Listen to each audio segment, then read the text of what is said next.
Magandang gabi po sa inyo lahat. Magandang gabi naman sa inyo.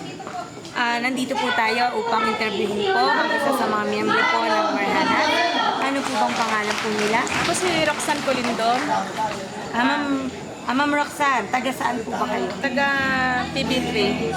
Dito po sa PBB. Ngayon po, ano po ba ang status po ninyo nung hindi pa po kayo bumibili ng lupa sa Actually, noong hindi pa ako nagkakaroon ng lupa sa PB3, medyo ano lang din ang buhay namin, hindi masyadong hindi masyadong maayos. Ngayon, kaya nung kami meron ng lupa sa PB3, parang umayos sa akin ang pagkakataon. Medyo gumanda-ganda ang buhay namin.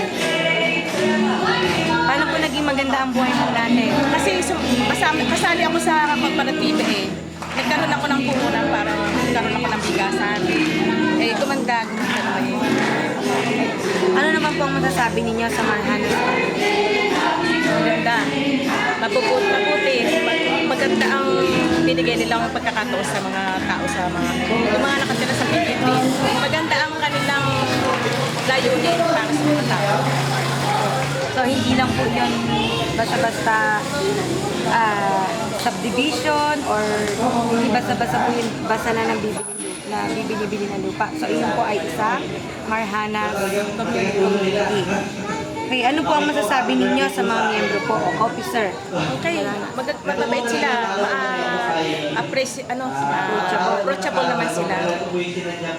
Sa ating pong chairman, ano po unang masasabi ninyo? Wala akong masabi, napakabait niya. Wala na akong masabi, napakabait niya. Ngayon po, ano po ang expectation po ninyo sa Marhanas Community?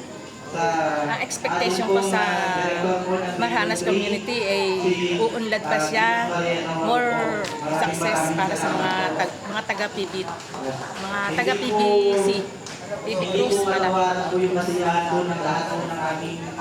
So, marami pong salamat, Ma'am Roxanne.